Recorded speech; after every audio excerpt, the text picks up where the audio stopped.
Oh dear. Slushy looked down at her phone and sighed. 8 usernames listed on her notes app, from people she met at various panels. 8 usernames, too many. Coming into the convention center, she promised herself that she wouldn't make too many friends. The terrors of having to deal with mutual drama, let alone from people she got to know for less than a few months, sounded like pure agony. The Blue Fox was always a very friendly person, willing to show concern to just about anyone in need, or something as simple as a high five when they had flair for a fandom she recognized. And that was her biggest problem. Her over-eccentric nature could gnash on her tail until it rips one of these days. She was already worried enough about her dear friend's habit of quick love, even if this old P guy was nice to her. What if she gets taken advantage of again, or it gets unhealthy? If only Milkshake was here and not sick in bed with the flu. Coughing nonstop over the phone was enough to tell Slushy that it's best to go alone. But good God, did it not feel the same? Nevertheless, she named her file and closed the application, deciding against adding to the list for the time being. She wasn't positive that she'd speak to them very much anyway. "Hi, are you saving the seat?" Slushy yelped from the sudden greeting and tilted her head up to see someone twice her size towering her frame. A leopard, endowed with a black and beige coat. No unique cosplay was present. Only a single VIP pass hung around her neck, and a satchel. "What? Oh, no, you could sit here if you want."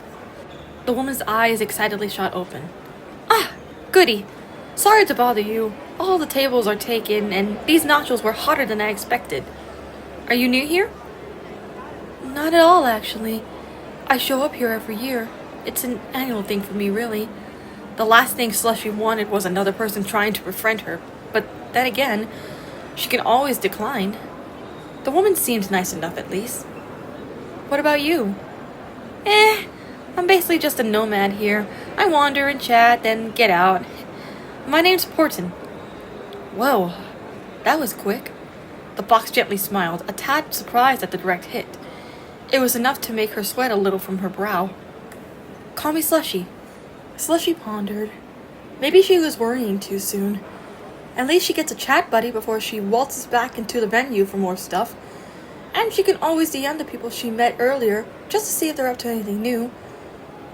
What screw-up could she cause aside from a rare, awkward moment of silence? The two jabbered about their favorite things to do, what animes that they watched, and what musicians they're a fan of. It honestly felt like another Milkshake was sitting right in front of her. Not ill.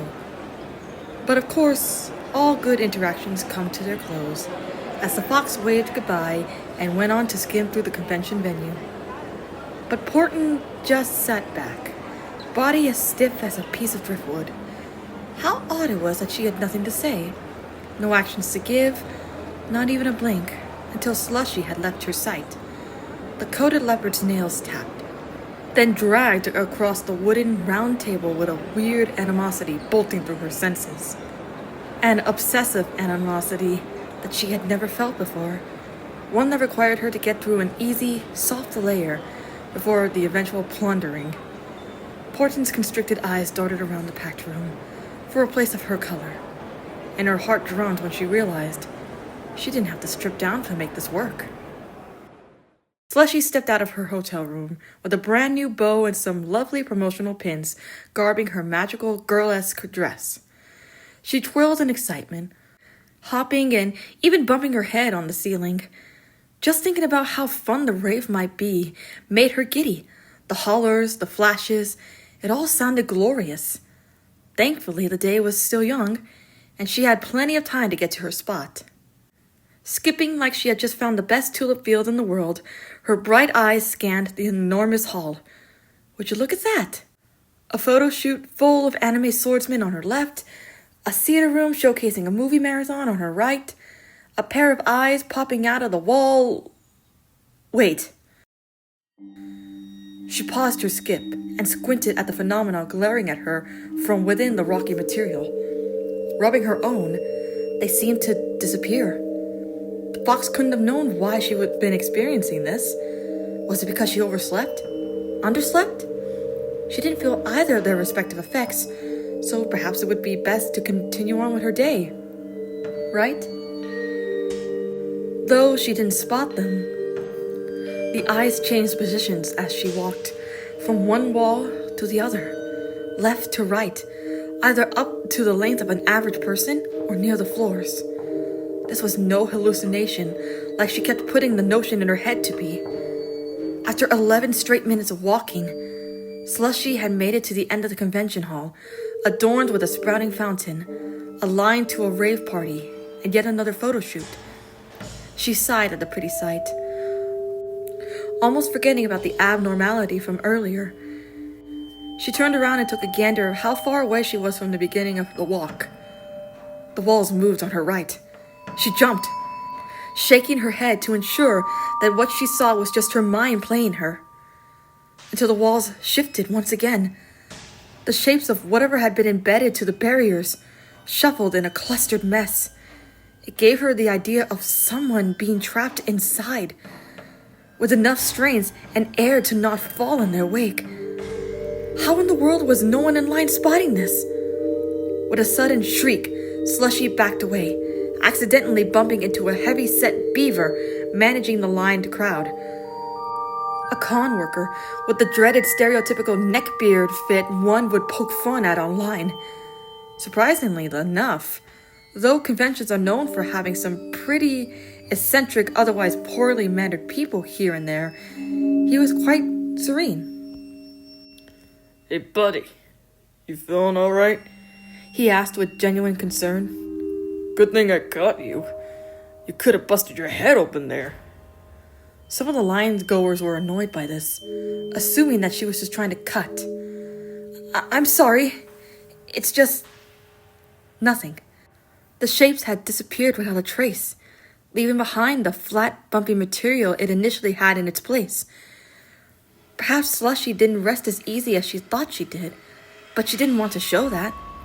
She thought, is she going to squander a week off of work that she granted to herself, or is she going to have fun? If not for her sick friend?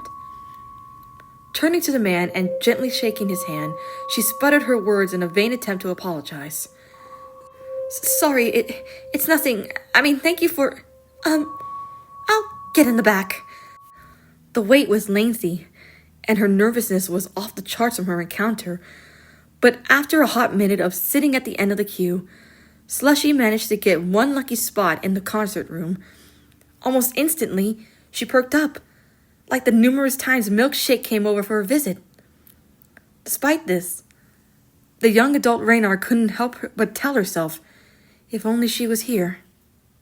She took another couple of seconds to reflect upon that thought. How many times had she told herself that? Should she stop? What a blast the rave party was getting to be.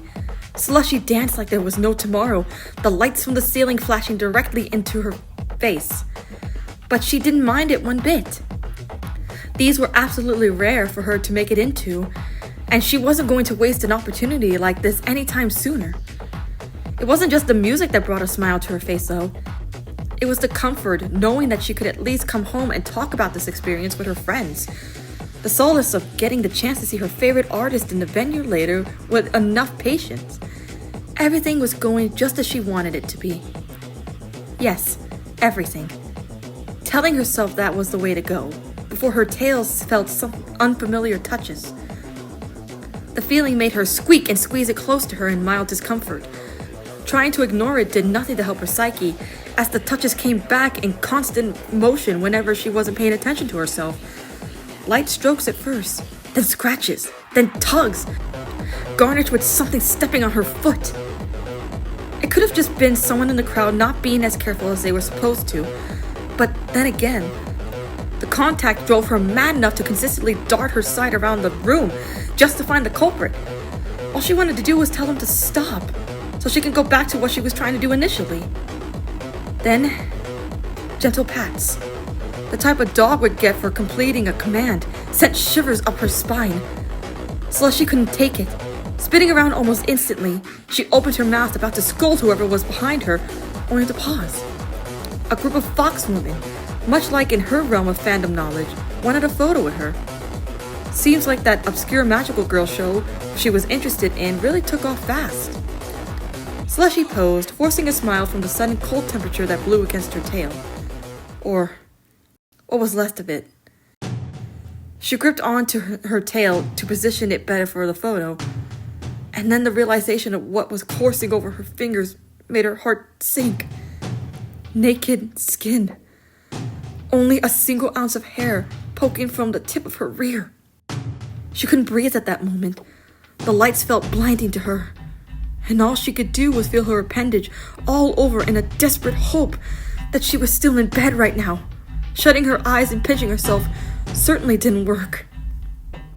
The vision of all the things that could have possibly happened out of her view only made her rummage through the crowd and bust open the exit, running for her life.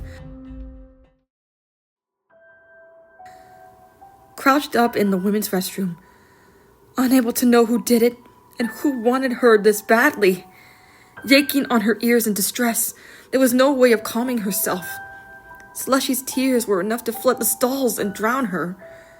Just like that, all of the fur she had been maintaining over the past several months was reduced to strands on the cold ground, still in that damned raved area for anyone to pick up as they please.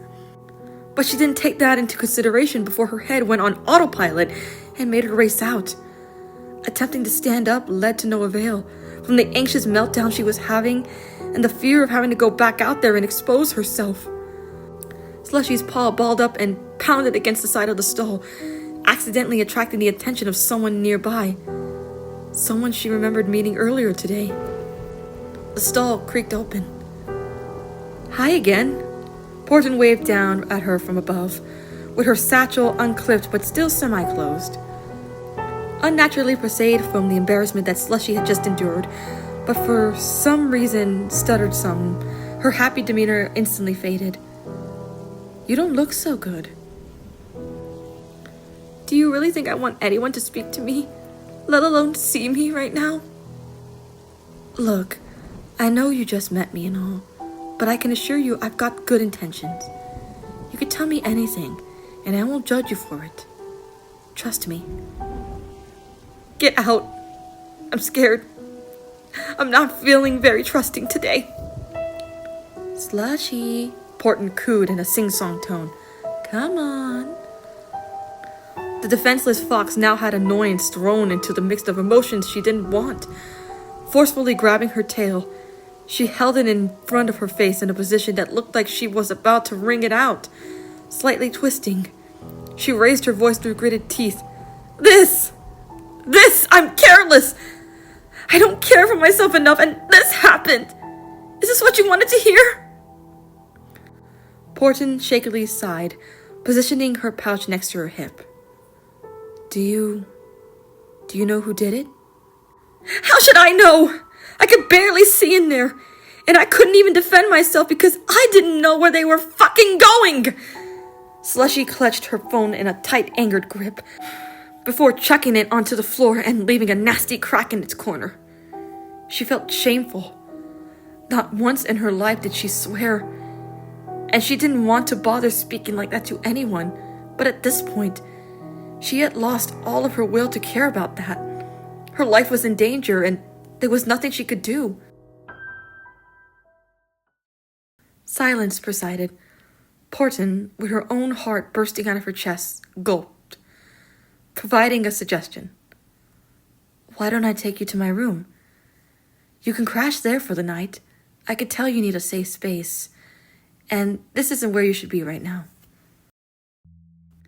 Slushy stopped sobbing and slowly lifted her head, her fears etching closer. She didn't understand why she asked this, when Porton can easily just take her back to her hotel room. Then again, wouldn't that also mean she'd find out where she's been dwelling for the time being? There didn't seem to be many safe options. Porton continued. "Deep breaths, honey. You can make it through this. Hey, if it makes you feel any better, I bought a fondue machine, some extra blankets. We can spend the night together even." The leopard was cut off by her fox friend, trying to shove herself out of the way. She bickered, She resisted. She just wanted to be alone, but for some reason, the so-called protector of hers was blocking her way out. Soon after, the bickers turned into yells that were insistently shushed by Porton's clawed finger. So much struggling rang out in the stall, only for Slushy to pause when she saw the verity right in front of her. The truth that was facing her head-on, as if it wasn't a big deal. And in a satchel, nonetheless. An open satchel, with blue clumps of fur inside it. Slushy shuddered, mouth trembling as the leopard woman stood there, twiddling her claws, trying to form a cohesive excuse for what her prey had just discovered, only to be shut down by the fox, screaming in her face. I knew it. I knew it. I fucking knew I couldn't trust you. You. Her screams were met with a barren smile forming upon Porton's mug, a carnivorous white drool flowing from out of her mouth in a waterfall. Her fingers twitched by her sides, and she dropped the satchel with her stiffened limb, slowly approaching her, her veiny paws lifted up into her point of view, getting ready for dinner. Stop making that face at me. What do you do? Oh God, somebody help! Her vulnerable, sweating body was pinned against the toilet, one giant hand clutching her mouth, the other ravenously tearing away at the finely knit fabrics of her costume. The choice of calling for help was forcefully stripped away. All that Slushy could do was whimper, groan, and struggle. This was it. This was really how she was going to die. At the hands of someone she didn't even know very well, nor hurt. She didn't even know what to do in her deathly situation anymore. She had no one else on her mind right now but her own, which begged two choices in her rapidly pacing mind. Should she sit here and take it, knowing that the lust-driven monster has her right where she wants her? Or should she at least try to do something? Slushy's heart sank once the hungered leopard pushed her face against hers, leaving behind one last answer she didn't even consider asking for. I like the tail trimmed. The smell of Porton's revolting, reeked breath loomed over her face. The vision of her prey slowly faded and tightly shut into the sight of black, preparing for the worst.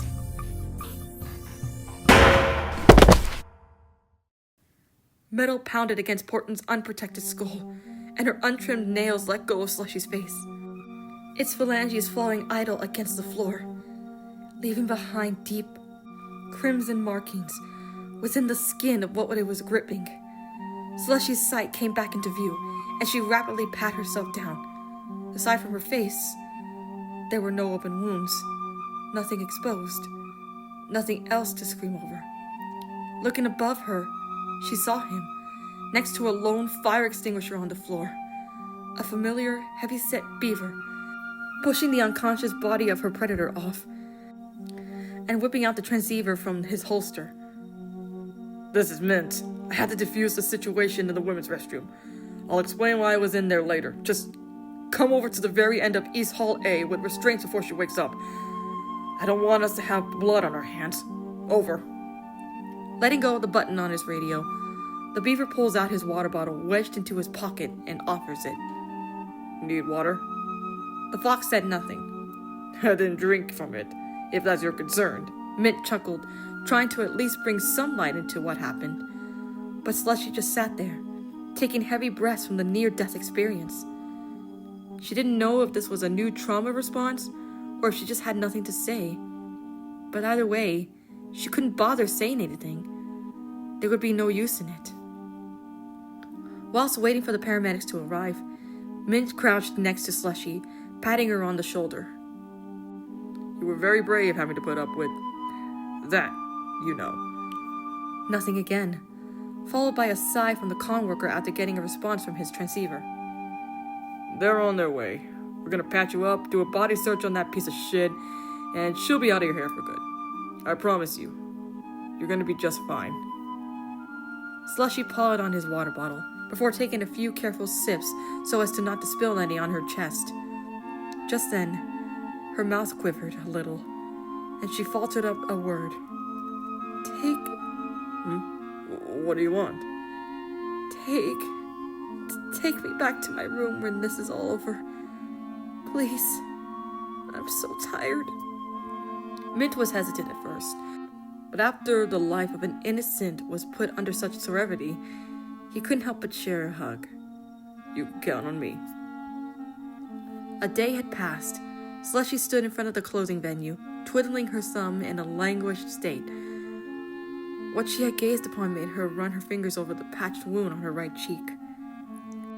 Her tail, now garbed in a soft fabric cover, somehow felt chills. The dealer raised an eyebrow, a spotted coat held up to Slushy's view. Are you gonna buy something? Her head, barely motivated enough to move, shook in disapproval before she turned around and made her way to the nearest food court. Seating herself and having her favorite, a sub sandwich with mayo and salami. But even then, that wasn't enough to quell the agitation of what may come next, or the abrasions left on her soul for that matter. Thank Christ above that she was bed-stricken.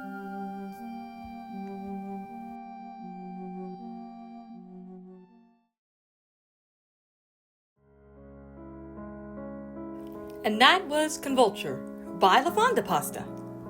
Okay, so before I get into the actual in-depth review of this, I'm gonna go ahead and just give, spontaneous reactions just because of how the story affected me. So, please be advised, I can get a little crazy. Oh my god, Slushy, my baby! My poor little baby! Get Milkshake in here! Get all of her friends! Get Chicken Nugget to fucking, I don't know, do something to that leopard! That goddamn leopard! I want to strangle her! I swear to God! Oh, this broke me! This broke me! Okay, spontaneous review over.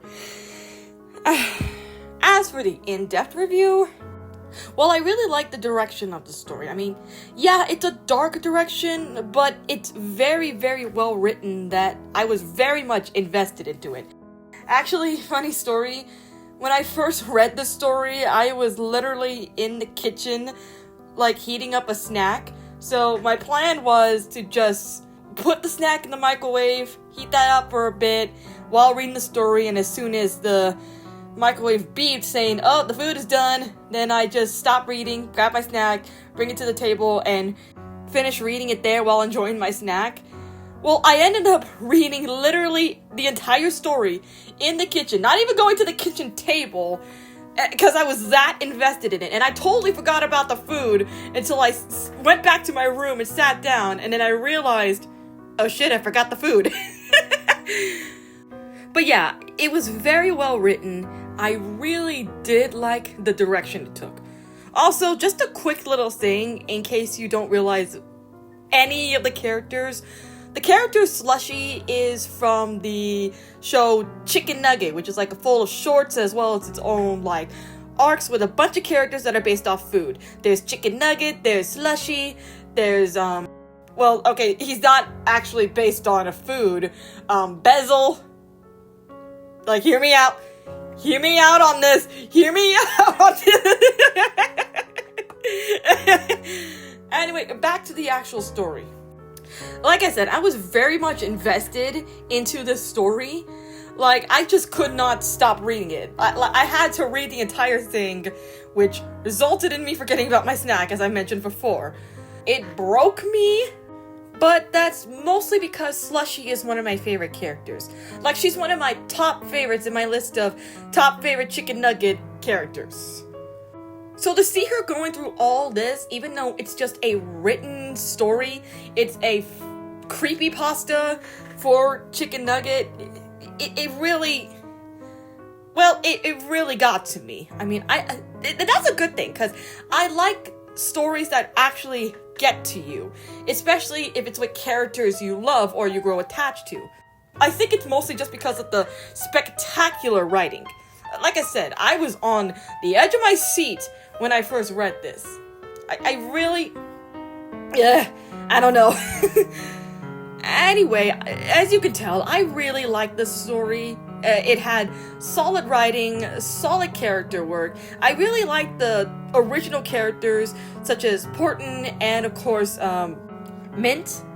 I think with Porton and Mint, you can kind of connect them to the never judge a book by its cover, or never judge a person on what's on the outside. It's on the inside that counts. And honestly, I could see it clearly with both Porton and Mint. So the quotes both mean like, you don't judge a person on what they look like on the outside, it's what on the inside that counts, so like personality and stuff. So with Porton, you kind of see this like friendly character. She's nice, she's trying to strike up a conversation, she wants to make new friends, and she seems caring when the situation in the story happens, but then she suddenly reveals her true character and, oh no, turns out she's the villain. And then of course there's Mint, who looks like, well, of course, the neckbeard, but actually is the hero, actually saves Slushy, and is actually pretty chill. Characters like that connect to don't judge a book by its cover and that lesson, it's really interesting to see in like other medias. It's because you always think the nice looking character is going to be the nice guy and the evil looking character is going to be the evil guy, but it's completely reversed. The nice looking character is actually evil and the evil looking character is actually nice. Examples of both of these would be Esther from Orphan and Dr. Doofenshmirtz from Phineas and Ferb. We all know Dr. Doofenshmirtz is supposed to be this, like, really, really evil scientist, but honestly, he just seems like a nice guy. He's chill, he's a great dad, and honestly, it just seems like he and Perry the Platypus are just, like, work buddies rather than arch enemies. And of course, for Esther, that's a different story. She is supposed to be, like, this sweet little orphan, but it turns out she's a psychotic maniac who just happens to have a gross disorder. If you've seen Orphan, you'll know. But all in all, I really liked this story. I really liked how it written. It broke me, like I said, probably 1,000 times. But yeah, this was a really, really good story. Anyway, if you guys want to read it yourself, I'll have it linked down in my description. Tell the Fonda Pasta that I sent you. Thank you guys for watching this video after so long. I apologize for not uploading anything for a while. I was kind of in a slump after finals, and then of course when I did try to go back to making this video, editing was a hassle, and I found myself kind of cursing at myself because editing no working.